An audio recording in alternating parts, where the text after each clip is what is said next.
दोस्तों, उम्मीद है कि आपने इलेक्ट्रोस्टैटिक्स और करंट इलेक्ट्रिसिटी वाले वीडियो देख लिए होंगे। अगर नहीं देखे हैं तो इस वीडियो के बाद देख सकते हैं। आज हम लोग चलते हैं मैग्नेटोस्टैटिक्स के पास। और मैग्नेटोस्टैटिक्स में सबसे इम्पॉर्टेंट फिजिकल क्वांटिटी होती है मैग्नेटिक फील्ड। और मैग्नेटिक फील्ड को ज्ञात करने के लिए बायोट सावर्ट लॉ है, जो कि बहुत इम्पॉर्टेंट है। यहीं से मैग्नेटिज्म की शुरुआत होती है।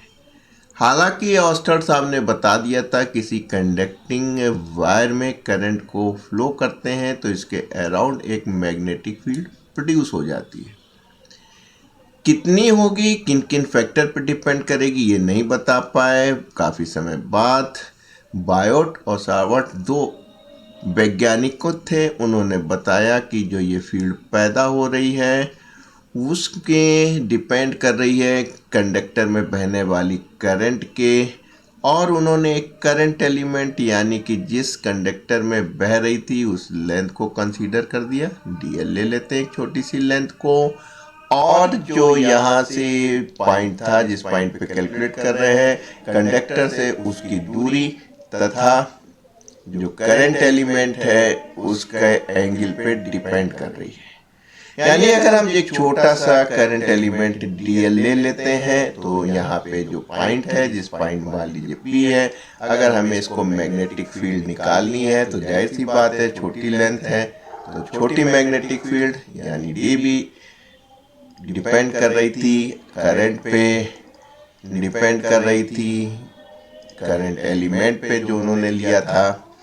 साथ में उन्होंने देखा था इनवर्स स्क्वायर लॉ को फॉलो कर रहा था, यानी इन दो पॉइंट के बीच की दूरी पे थी।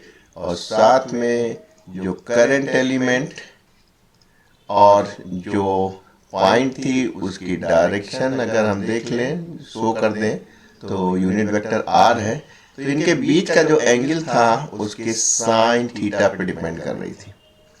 हाँ, इतना तो आप समझते हैं कि magnetic field is a vector quantity. तो फिलहाल ये चार फैक्टर्स पे जिस पे डिपेंड कर रही थी, इन्होंने इसको क्लब कर दिया I D L sine theta upon R square. सारा खेल साइन ऑफ प्रोपोर्शनलिटी को हटाने को होता है, तो इन्होंने देखा ये म्यू 0/4 पाई, इसको कहते हैं एब्सोल्यूट परमिबिलिटी। और ये हो गए D L sine theta upon R square. Am I right? जहाँ तक म्यू 0/4 पाई का सवाल है, उन्होंने निकाला था 10⁻⁻7 इसकी न्यूमेरिकल वैल्यू थी। यूनिट इधर आप टेस्ला हो जाएंगे, लेंथ से लेंथ कट जाएगा तो आपका मीटर ऊपर चला गया और आप कह सकते हैं कि आई नीचे है, एम्पियर इनवर्स हो जाएगी। हमें राइट यहाँ से इस क्वांटिटी को, इसकी यूनिट को कन्वर्ट कर लिया। अब यहाँ पे एक बात और आपको देखने समझने की बात है, अगर आपको पूरी निकालनी तो आप उठा के इंटीग्रेट कर दीजिए। आपने दोनों साइड को इंटीग्रेट कर दिया तो आपको वहाँ पे जितनी है म्यू 0/4 पाई उस पॉइंट पे कुल जो आपके पास वायर है उससे आपको मिल जाएगी। यहाँ पे अभी अभी हमने कहा था कि सर ये आपका मैग्नीट्यूड हो गया, और आप जानते हैं, क्या जानते हैं कि ये जो है वेक्टर क्वांटिटी, जिसको वेक्टर में अगर रिप्रेजेंट करना हुआ तो आप कह सकते हैं dv is equal to mu 0/4 pi I dl, एक वेक्टर ये हो गया। और इसके साथ साइन थीटा था, तो इसका मतलब है कि क्रॉस प्रोडक्ट हो गया और ये आपने डायरेक्शन बता दी। आप जानते हैं कि अगर कोई भी यूनिट वेक्टर किसके बराबर होता है, उस वेक्टर का उसकी वेक्टर के मैग्नीट्यूड से डिवाइड कर दे, यानी मैग्नीट्यूड को आप ऐसे लिखते हैं, कॉमन लिया। Now D V vector magnetic field का mu 0/4 pi I D L, अगर यूनिट वेक्टर डायरेक्शन को हटा के वेक्टर फॉर्म में लें तो वेक्टर आर अपॉन आर लिखेंगे। आर स्क्वायर पहले से था तो आर क्यूब हो जाएगा। तो दोस्तों, कभी कभी आपके कंपटीशंस में, आपके मल्टीपल चॉइस क्वेश्चंस में इसी फार्मूले को भी पूछ लेते हैं। तो बहुत इम्पॉर्टेंट चीज़ है कि मैग्नेटिक फील्ड कितनी होगी, और वो आप जान गए। ये फार्मूला बहुत इम्पॉर्टेंट है, इंटीग्रेट करके हम लोग आगे के भी चीज़ों को अचीव करते हैं, और वेक्टर फॉर्म ये भी इम्पॉर्टेंट है राइट। चूँकि ये लेक्चर फार्मूला बेस है तो बहुत डिटेल में नहीं जाएंगे। हाँ, इतना ज़रूर है, अगर मान लीजिए आपसे पूछा जाए कि अगर हमारे पास सर्कुलर कॉइल है और उसके सेंटर पे मैग्नेटिक फील्ड कितनी होगी, ये आपको हमेशा याद रखना है।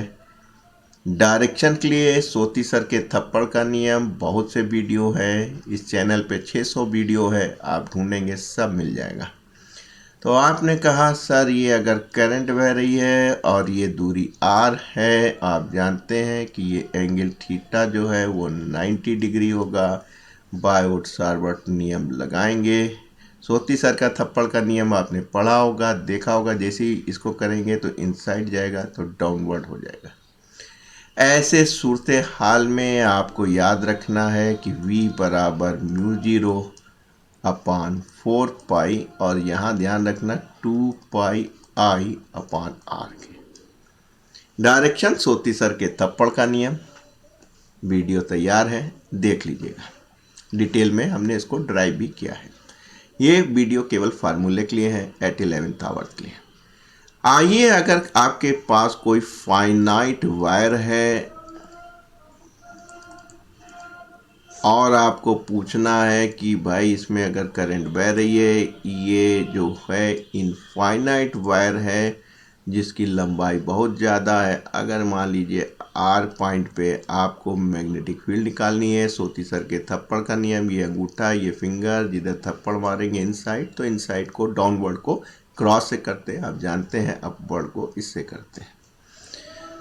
ये कितनी होगी इस पॉइंट पे मैग्नेटिक फील्ड, तो आपने कहा हमको फार्मूला याद रखना है, बहुत काम आता है न्यूमेरिकल लगाते समय। इतना, ये केवल 2i होता है, आप समझ रहे हैं, इसमें पाई नहीं होता है, 2i अपान r होता है।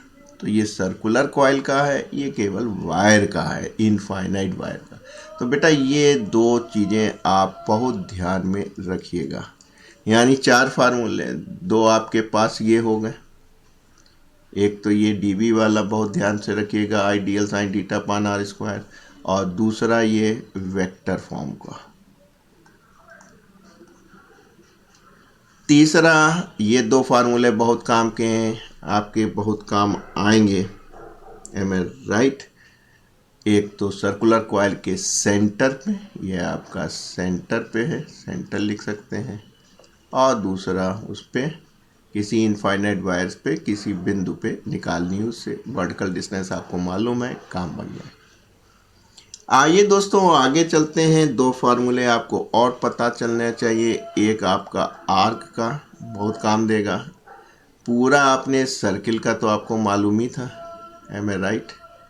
आपसे कहा जाए केवल इतनी आर का बताइए, यानी पूरे सर्किल का ना बता के इतने का बताइए, तो आप कहेंगे एंगल बता दीजिए, हम आपको बता देंगे इस पॉइंट पे क्या होगा। जाहिर सी बात इधर है, जब आप थप्पड़ लगाएंगे तो डाउन बढ़ जाएगा, है राइट। आज आर्क में एक चीज़ ध्यान रखिएगा, μ0 अपान 4 पाई, और ये होता है आपका आई तो बहेगी थीटा अपान r। यहाँ ध्यान रखना है कि जो थीटा है वो रेडियन में है, यानी अगर आपको 30 degree, 60 degree, M I right, 45 degree दिया है तो आप उसको क्या कर लेंगे, आप उसको रेडियन में कन्वर्ट कर लेंगे, वो आपको करना आता है, एम आई राइट। तो theta be in radian, theta radian में होना जरूरी है। एक चीज़ आपको और ध्यान रखनी है बेटा, जिसको आप कहते हैं फाइनाइट वायर। ध्यान दिया जाए, वहाँ इनफाइनाइट वायर था, ये वाला जो है वो इनफाइनाइट वायर था, मतलब उसकी लंबाई आपको मालूम नहीं कितना लंबा है आई राइट। तो आपने कहा μ0 अपान 4 पाई 2i अपान r, लेकिन यहाँ पे फाइनाइट है, बराबर है, सपोज ये आपका फाइनाइट लेंथ दी है, कुछ भी हो सकती है, इससे कोई फर्क नहीं पड़ता। ये डिस्टेंस मान लीजिए आपको आर दिया है, इस पॉइंट पे मैग्नेटिक फील्ड निकालनी है, तो आप कहीं करंट बहाओ, तो करंट अगर ये आई इसमें बह रही है तो किधर की ओर आएगी। अगर आप रखेंगे सोती सर के थप्पड़ का नियम देखेंगे तो उसमें हमने क्या बताया था, अंगूठा करंट की डायरेक्शन में, फिंगर उस पॉइंट को करते हैं और जिधर थप्पड़ आता है उधर होता है। इसमें आपको बाहर की तरफ आ रहा है तो ये होगा। आपको कुछ नहीं ध्यान रखना है, केवल आपको एंगल ध्यान रखना है। तो आपने कहा ये हमारा θ1 है, सपोज अंदर कोई भी ले लीजिए, ये आपका सपोज θ1 ले लिया आपने और ये एंगल θ2 ले लिया। और जो वर्टिकल डिस्टेंस है उस पॉइंट का वायर से जिसमें करंट आई बह रही है वो अगर आर है तो आपको फार्मूला केवल एक ध्यान रखना है, μ0/4π तो रहेगा ही, आई भी रहेगा और आर भी रहेगा, यानी करंट भी रहेगी आपकी, जो करंट बह रही है आई कांस्टेंट, और जो परपेंडिकुलर डिस्टेंस उस पॉइंट का उस वायर से वो हो गया। और अंदर क्या ध्यान रखना है, sin θ1 प्लस sin θ2। बहुत इम्पॉर्टेंट है, बहुत से सवाल लगाने के काम में आता है। M I right? तो इस चीज़ को आपको ध्यान रखना है। इतना आप और ध्यान रख लीजिएगा कि आपको इसमें कॉस भी मिल जाता है। कॉस के लिए आपको केवल ये ध्यान रखना है कि ये अगर फाइनाइट वायर है और ये आपका पॉइंट पी है, कॉस के फॉर्म में लिखना है तो आप समझ जाइएगा ये आपका θ1 होगा और ये आपका θ2 होगा। करंट आई बह रही है, आर दूरी है, तो ऐसे सूरत हाल में जो बी होगी μ0/4πi, आई तो रहेगा, आर वर्टिकल डिस्टेंस रहेगा, यहाँ cos θ1 माइनस cos θ2 होगा, ये माइनस होगा। इस चीज़ को ध्यान रखिएगा और साथ में ध्यान रखिएगा कि अगर cos के फॉर्म में है तो आपको θ1 ये और θ2 ये रहेगा और यहाँ पे माइनस मिलेगा। जनरली हम लोग को ये एंगल अंदर वाले पता होते हैं उस पॉइंट से, तो हम लोग sin θ1 प्लस sin θ2 लगा लेते हैं।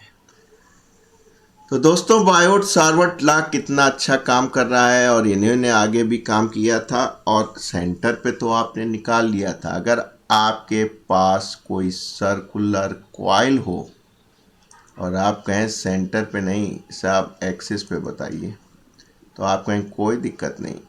बहुत डिटेल में हम जाना नहीं चाहेंगे क्योंकि हमको फार्मूला बेस पे है, डेरिवेशन आप देख ही लेंगे।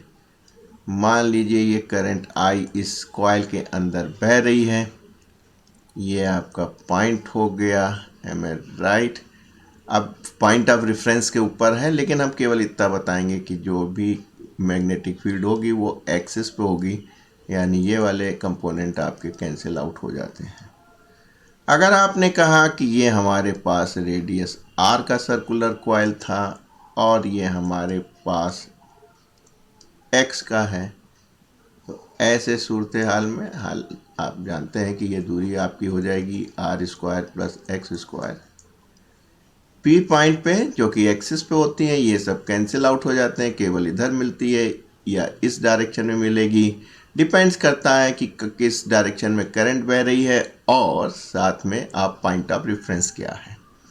हम यहाँ मैग्नीट्यूड की बात कर रहे हैं और आपको ध्यान रखिएगा, इस पे काफ़ी सवाल बनता है। इतना हो गया 2πi, तो आपको मालूम ही था सेंटर वाला r, लेकिन यहाँ पे आपको ध्यान रखना है 2 की जो रेडियस है उसका स्क्वायर जुड़ जाएगा और क्या होगा, डिस्टेंस केवल r ना रह के r² प्लस x² की 3/2 होगी। है मैं राइट? तो सर्कुलर कॉइल की एक्सिस पे जो मैग्नेटिक फील्ड होगी तो वो उसी एक्सिस पे होगी। नंबर 1, ये कंपोनेंट कैंसिल आउट हो जाते हैं और कितनी वैल्यू होगी वो आपको बता दिया, μ0/4π 2i r² प्लस x² की 3/2। ध्यान रखिएगा। हमें राइट फार्मूले पे हमारी एम्फेसिस है। आप देखिए सेंटर की आप निकाल सकते हैं यहीं से, देखिए फार्मूले से एट सेंटर, सेंटर क्या होगा, ये वाला पॉइंट कहाँ जाएगा, सेंटर पे आ जाएगा, उस समय x बराबर 0 हो जाएगा। जैसे ही x बराबर 0 रखेंगे तो आपका क्या हो जाएगा, म्यू 0 इतना 2πi/r²। x बराबर 0, ये 0 हो गया, जब करेंगे दो दो कट जाएगा तो ये r³ हो जाएगा, इससे ये कट जाएगा और देखिए सेंटर पे आपके पास इतनी होती है, मिल गई। तो दोस्तों चलते हैं आगे। अब देखिए एम्पियर सर्क्यूटर्स लॉ आ गए थे। इन्होंने बहुत अच्छी बात कही थी कि अगर किसी कंडक्टर में करंट बह रही है तो ये सिग्मा आई है, एक से ज़्यादा भी बह सकती, कोई ऐसी बात नहीं है। तो कहने लगे कि जो भी कंडक्टर में बह रही उसके अराउंड एक मैग्नेटिक फील्ड पैदा हो जाएगी और उसको आप निकाल सकते हैं। मान लीजिए ये r दूरी पे, ये आपके इस जब सोती सर के राइट हैंड रूल्स को लगाएंगे झापड़ के नियम तो आप देखेंगे ये आपका dl होगा। यहाँ सब जगह इन पॉइंटों पे आपको मैग्नेटिक फील्ड मिलेगी, हमें राइट। तो इनका कहना था कि टोटल अगर मैग्नेटिक फील्ड निकालनी है, ये देखिए क्लोज लूप बन गई है, इसके अराउंड मैग्नेटिक फील्ड है, क्योंकि इसकी डायरेक्शन और डिस्प्लेसमेंट यही है आपका डिस्प्लेसमेंट dl, यही आपका dl है। इसीलिए बहुत से एप्लीकेशन आप यहाँ यूज़ करते हैं डेरिवेशन में। ये आपका dl चल रहा है, दोनों सेम डायरेक्शन में। ये बराबर म्यू 0 I के होता है। तो दोस्तों अगर इसके अंदर एक से ज़्यादा आई हो गई इस लूप के अंदर तो घबराइएगा नहीं। B.dl = म्यू 0 सिग्मा आई। सिग्मा तो समझने लगे होंगे आप हमारे पिछले लेक्चर्स देख के कि कुछ करंट की डायरेक्शन सेम होगी, कुछ अपोजिट होगी, तो वो घट हट के जो रिजल्टेंट नेट करंट होगी वो आ जाएगी। आइए सर चलते हैं आगे। इन्होंने कई एप्लीकेशन यूज़ किए थे, काफ़ी चीज़ें इन्होंने इलेक्ट्रिक फील्ड निकालने, मैग्नेटिक फील्ड निकालने की कोशिश की थी और इसमें दो इम्पॉर्टेंट आपके सामने हैं डिवाइस, जिसको आप सोलेनॉइड और टोरियॉड कहते हैं। सोलेनॉइड और टोरियॉड होते हैं। सोलेनॉइड कुछ नहीं होता है, अगर आप देखें तो केवल सब कुछ वही है। अगर एक सर्कुलर रिंग बनाते हैं आप, एक है तो कोई बात नहीं, आपने बहुत सारे इसके अंदर बना दिए, बहुत सारे तार इसके अंदर आपने घुमा दिए, तो ये क्या बन गया, आपकी सर्कुलर रिंग है। Of number of turn n कर दिया सपोज आपने, एम राइट। तो ये आपकी सिंपल सर्कुलर रिंग हो गई या सर्कुलर कॉइल हो गया। अब इसी से दोनों चीज़ बनेगी, ये भी बन जाएगी और ये भी बन जाएगी, टोरियॉड भी हो जाएगा। अगर आप इसको खींच देते हैं, यानी इसको आपने खींच दिया, ये कर दिया, एम राइट, यानी ये जो बिल्कुल लगे लगे थे उसको आपने खींच दिया, या आप टेक्निकल भाषा में कहें जो इसका रेडियस था वो इसकी लेंथ से की अपेक्षा बहुत कम हो गया, जबकि यहाँ पे जो है इसकी बहुत छोटी सी लेंथ है, चौड़ाई, और आपका रेडियस है, तो ये सर्कुलर रिंग कहला गया। आपने इसको पकड़ के खींच दिया, ये आपका फैल गया, है उतने ही नंबर ऑफ टर्न n ही है, ये खींच दिया। हाँ, अब आपने करंट बहा दिया और आपको मालूम है किसी भी कंडक्टर में करंट अगर फ्लो करती है तो मैग्नेटिक फील्ड आती है। इसमें आपने देखा होगा जो मैग्नेटिक फील्ड पैदा भी हो रही है वो भी एक्सिस पे ही होती है। इधर वाली मैग्नेटिक फील्ड कंपोनेंट इधर वाले के कैंसिल आउट हो जाते हैं अपोजिट होने के कारण। तो इसके जो मैग्नेटिक फील्ड सोलेनॉइड जो एक डिवाइस बन गई, सर्कुलर कॉइल को ही आपने फैला दिया, खींच दिया, उसकी लेंथ बढ़ा दी, तो सर्कुलर कॉइल में जो नंबर ऑफ टर्न n थे वो थोड़ा सा फैल गए हैं, तो वो एक नया स्ट्रक्चर बना गया जो सोलेनॉइड। इसके अंदर मैग्नेटिक फील्ड इसके एक्सिस पे होती है, आउटसाइड 0 हो जाती है क्योंकि इधर वाली लाइन है, इधर वाली अपोजिट होकर कैंसिल आउट हो जाती है। और सबसे इंपॉर्टेंट चीज़ है म्यू 0 n I। आप कहेंगे n क्या है, n जो है नंबर ऑफ टर्न, उसको टोटल लेंथ से, सोलेनॉइड की लेंथ से भाग कर दीजिए तो वो आपको n मिल जाता है। यही आपके पास था और आपने क्या किया था, अभी इसको खींच के लंबा कर दिया था। अगर आप इसी चीज़ को लंबाई की बजाय गोलाई में कन्वर्ट कर देते तो ये जो है वो टोरॉइड बन जाता है। Toroid, TOROID। और इसमें भी आप देखते जो मैग्नेटिक फील्ड है वो आपकी इधर ही मिलती, क्योंकि इधर वाला कंपोनेंट इस वाले कंपोनेंट से कैंसिल आउट हो जाता है, तो आपको मैग्नेटिक फील्ड जो मिलती है इसकी एक्सिस पे मिलती है। आपने इसको सर्कुलर बना लिया था तो एक कोई रेडियस आर ले लिया था, घबराने की कोई बात नहीं। यहाँ से करंट फ्लो की, बगैर करंट के मैग्नेटिक फील्ड पैदा ही नहीं होगी। और आपने कहा ये बराबर μ0 Ni। तो आपने कहा भाई अब इसमें μ0 तो समझ गए, एब्सोलूट परमिबिलिटी है, आई करंट फ्लो कर रही है, इसका क्या होगा। यहाँ तो आपने कैपिटल N/N कर लिया। यहाँ पे भी आप कह सकते हैं कि साहब नंबर ऑफ टर्न तो गिन ही लेंगे, 1 2 3 हज़ार 2000 जो भी है। कहने लगे लेंथ क्या होगी, कहने लगे सर्कुलर हो गई तो ये सरकमफेरेंस हो गई, यानी 2πr हो गई। तो बड़ा इंटरेस्टिंग है। देखिए एक सर्कुलर कॉइल था जिसके सेंटर पे, जिसकी एक्सिस पे आपको मालूम थी। सेंटर की बात करें तो फिर से आपको याद दिला दें 2πI/r होती है। इसी को खींच दिया तो सोलेनॉइड बन गया, और इसी को आपने गोल बना दिया, उसको लंबाई के बजाय गोल कर दिया तो टोरॉइड बन गया। लेकिन दोनों केस में आप देख रहे हैं कि वो डिपेंड कर रही है नंबर ऑफ टर्न पर यूनिट लेंथ, यानी इसकी भी लेंथ पे नहीं डिपेंड करती, पर यूनिट लेंथ कर रहा है, कोई दिक्कत नहीं है। और इसके भी रेडियस पे नहीं डिपेंड कर रही, क्योंकि नंबर ऑफ टर्न पर यूनिट लेंथ ही आ गया है ऑलमोस्ट। तो μ0 Ni है, ये भी μ0 Ni है। तो उम्मीद है कि आपको पसंद आ रहा होगा। चलिए आगे चलते हैं। आगे आपको दो चीज़ की ज़रूरत पड़ रही है। किसकी पड़ रही है बेटा? आपको कह रहे हैं मैग्नेटिक डाइपोल। जाहिर सी बात है, जब आप एक रेक्टेंगल बनाते हैं, कोई रेक्टेंगल वायर ले लीजिए और इसको मैग्नेटिक फील्ड में रख दीजिए। M I right? इसमें, और इसमें आपने करंट को फ्लो करा दिया।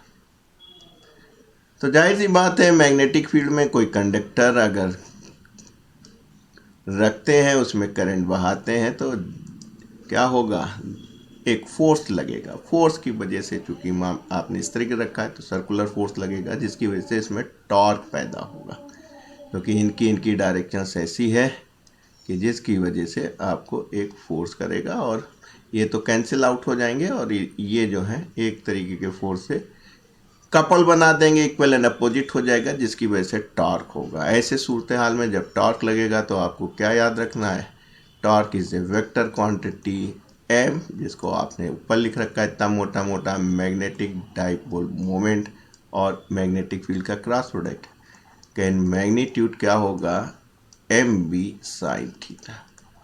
यहाँ बच्चों एक चीज़ ध्यान रखिएगा जो एकेडमी में आपको सिखाई नहीं जाती है, वो डेरिवेशंस के समय हम लोग सिखाते हैं कि जो ये थीटा लिया वो कौन सा थीटा है, वो करंट एलिमेंट और मैग्नेटिक फील्ड वाला नहीं है। आपको कौन सा लिया गया? ये वाला लिया गया है कि अगर ये करंट फ्लो कर रही है, उसके एक परपेंडिकुलर डाला है, तो परपेंडिकुलर और मैग्नेटिक फील्ड के बीच का एंगल लिया गया थीटा। सवाल देते समय बेटा बहुत ध्यान से देखो, वो करंट एलिमेंट और मैग्नेटिक फील्ड का एंगल देते हैं। समझ रहे हैं आप? क्योंकि आपने डेरिवेशन में इसको क्रॉस प्रोडक्ट दिखाने के लिए कौन सा एंगल लिया था? करंट एलिमेंट का नहीं लिया था, करंट एलिमेंट के परपेंडिकुलर का मैग्नेटिक फील्ड से लिया था, तभी ये थीटा आएगा। जब अगर आपको करंट एलिमेंट, यानी करंट एलिमेंट और मैग्नेटिक फील्ड का दिया है, तो ऐसे सूरत हाल में ये एंगल दिया रहता है, ये कितना हो जाएगा? जाहिर सी बात परपेंडिकुलर 90 माइनस थीटा। यानी कि अगर आपको अल्फ़ा दिया है तो आप पूरा थीटा ना रखें, क्या रखेंगे आप अपने फार्मूले में? 90 माइनस थीटा रखेंगे। विस्तार पूर्वक डेरिवेशन में हमने सिखाया है। यहाँ पे एक बात आए, मैग्नेटिक डाइपोल मोमेंट क्या होता है? वो कुछ नहीं होता है, वो करंट और जो लूप का एरिया है उसके प्रोडक्ट के बराबर होता है। आप कहेंगे क्या नंबर ऑफ टर्न ज़्यादा है? अगर नंबर ऑफ वायर आपके पास ज़्यादा है तो मैग्नेटिक डाइपोल क्या हो जाएगा? आप कहेंगे n time I into N, क्योंकि आप जानते हैं एक वायर होगा तो करंट I होगी, दो वायर होगा तो 2I होगी, तीन वायर होगा 3I होगी, इसलिए n नंबर ऑफ वायर होंगे तो करंट NI हो जाएगी। स्केलर क्वांटिटी है, उतना मल्टीपल हो जाती है। राइट, बहुत इंपॉर्टेंट है, ध्यान रखिएगा इन दो फार्मूले को, सवाल जरूर बनता है और पूछा जाता है। आइए बेटा चलते हैं आगे। मैग्नेटिक फोर्स जिसके बगैर कोई काम नहीं होगा। दो स्थितियां हो सकती हैं आपके पास। क्या हो सकती है कि मैग्नेटिक फील्ड में एक तो चार्ज हो सकता है, इसको आप प्रोजेक्ट कर सकते हैं किसी एंगल पे या 90 डिग्री भी कर सकते हैं। तो आपने देखा था फोर्स परपेंडिकुलर लगता है और इस तरीके से वो सर्कुलर करने लगता है। ये वाला चार्ज जो है जब आप भी वेलोसिटी से फेंकते हैं किसी मैग्नेटिक फील्ड में परपेंडिकुलर में, तो ये एक सर्कुलर मोशन करने लगता है। किसके कारण? फोर्स के कारण। जो फोर्स होता है चार्ज पे लग रहा है और वो बराबर इसके होता है, इनके क्रॉस प्रोडक्ट के बराबर होता है। ये आप कह सकते हैं magnitude Q is equal to P P sine theta. ये कब है? जब आपका चार्ज मैग्नेटिक फील्ड में प्रोजेक्ट कर रहे हैं। तो किसी एंगल से भी होगा, काम हो जाएगा। यहाँ आपने सर्कुलर मोशन के लिए देखा था कि थीटा 90 डिग्री था, तो F बराबर क्यू बी, जो कि मैक्सिमम फोर्स भी होता है और वो सर्कुलर होता है। यहाँ हमको आपको फार्मूले याद कराने थे, तो आप जाइए, दो बात याद रखिएगा। चार्ज को मैग्नेटिक फील्ड में करते हैं तो कितना फोर्स होगा आपका? F is equal to Q B sine theta होगा। अगर मैग्नेटिक फील्ड है और आपके पास करंट फ्लो कर रही है, यानी कि करंट अगर मैग्नेटिक फील्ड में है तो वायर पे, करंट कंडक्टिंग वायर पे भी फोर्स लगेगा। वो कितना होता है? वो होता IL यानी length element into magnetic field. ऐसे सूरत हाल में देखा क्रॉस प्रोडक्ट है तो वो हो जाएगा ILB sine theta. M I right बेटा? तो ये भी बहुत इंपॉर्टेंट है, ये दो फार्मूले जब चार्ज का केस हो, एम आई राइट, और जब आपका करंट का केस हो मैग्नेटिक फील्ड में, करंट कैरिंग कंडक्टर के अंदर जो फोर्स लगता है वो ILB साइन थीटा होता है। मैग्नेटिक फील्ड के अंदर अगर कोई चार्ज v वेलोसिटी से जाता है तो उस पर फोर्स लगता है, अगर रेस्ट में है तो वेलोसिटी जीरो, तो फोर्स जीरो हो जाता है। ये तमाम चीज़ें आपने समझी और जानी थी। आइए दोस्त चलते हैं आगे। Conversion of galvanometer. आप जानते हैं गैल्वेनोमीटर से आप एमीटर बना सकते थे और गैल्वेनोमीटर को वोल्ट मीटर में कन्वर्ट कर लेते थे। ऐसे सूरत हाल में आपको एक गैल्वेनोमीटर चाहिए था। गैल्वेनोमीटर की दो खासियत खुसूसियत चाहिए थी। एक तो उसका गैल्वेनोमीटर का रेजिस्टेंस और दूसरा गैल्वेनोमीटर कितनी मैक्सिमम करंट को एब्जॉर्ब कर सकता है। इस IG, ये दो पैरामीटर IG और G मतलब ओम, गैल्वेनोमीटर का रेजिस्टेंस और गैल्वेनोमीटर में मैक्सिमम कितनी करंट फ्लो कर सकती है, full scale current in galvanometer, क्योंकि इससे ज़्यादा करेंगे तो गैल्वेनोमीटर फूक जाएगा। एमीटर बनाना है, कन्वर्जन करना था, बहुत आसान था। इसके पैरेलल में शंट कर दीजिए। शंट का मतलब भी होता है पैरेलल में स्मॉल रेजिस्टेंस। बस इसको एक डिब्बे में बंद कर दीजिए, आपका एमीटर बन के तैयार हो गया। कैसे इसके कैलकुलेशन करते हैं? बहुत सिंपल है। अगर आपको मालूम है करंट I इसके अंदर फ्लो कर रही है, IG जितनी जानी उतनी जानी है, बाकी जो रिमेनिंग करंट है वो शंट से आप पास करा देंगे। आप चाहेंगे कि ज़्यादा से ज़्यादा करंट यहाँ से पास हो ताकि आप एग्जैक्ट करंट नाप पाए जो ये आ रही है।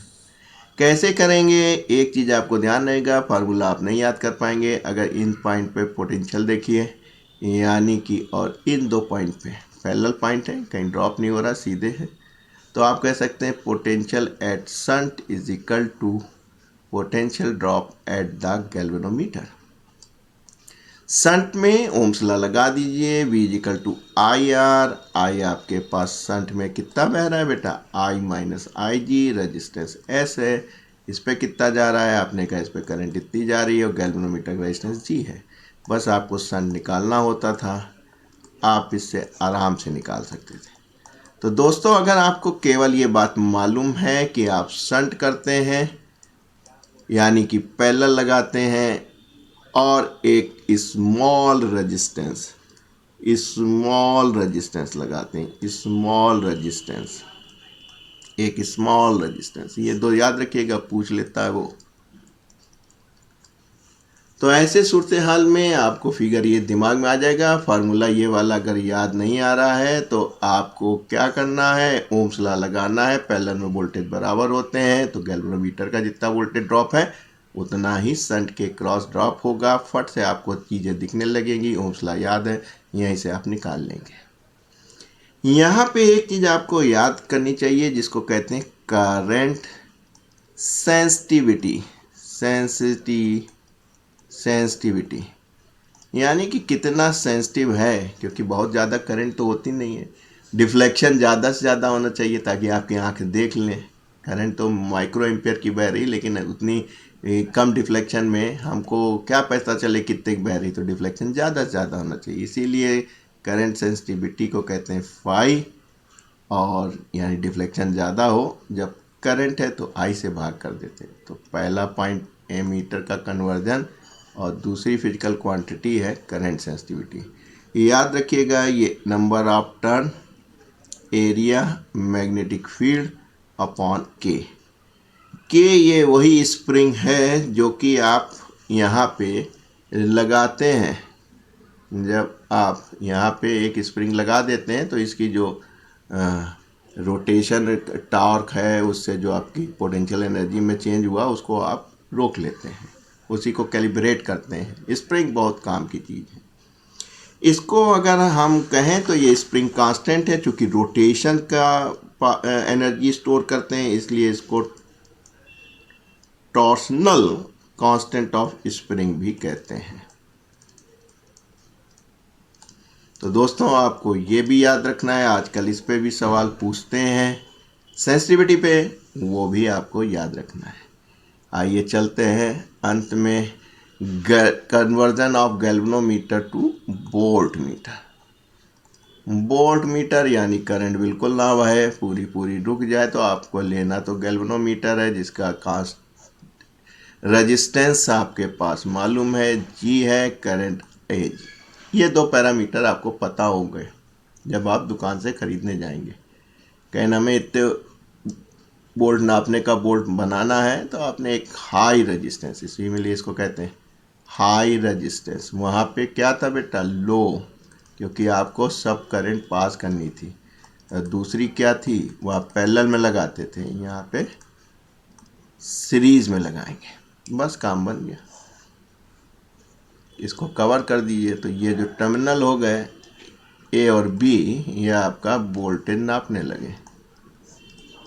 बहुत सिंपल है, अगर ये मालूम है इतने वोल्ट का बनाना, उसे आपसे आर कैलकुलेट कर सकते हैं। कैसे कर सकते हैं, ohm's law, V equal to I तो भाई साहब आप सीरीज में लगा है, गैल्वेनोमीटर की करंट जितनी ले सकता फुल स्केल उसको लेंगे, और दो रेजिस्टेंस है गैल्वेनोमीटर का और उसका जो आपको लगाना है इस वोल्टेज को बनाने के लिए, वोल्ट मीटर इस वोल्ट के रेंज की बनाने के लिए, काम बन गया। G plus R is equal to V upon I G, और आपको G निकालना था।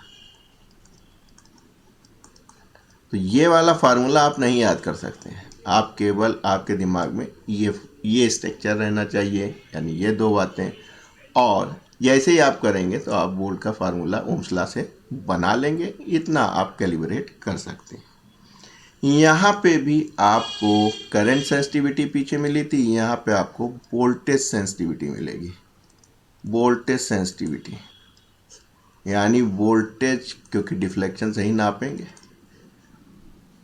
तो डिफ्लेक्शन ऊपर होगा, वो इम्पॉर्टेंट चीज़ है, और वोल्टेज के रिस्पेक्ट में।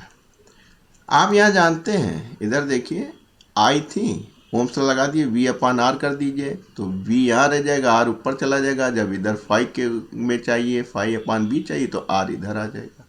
यानी आप कह सकते हैं कि सर NBA अपान स्प्रिंग का कांस्टेंट रहेगा और साथ में जो VR ऊपर गया था वो यहाँ आ जाएगा।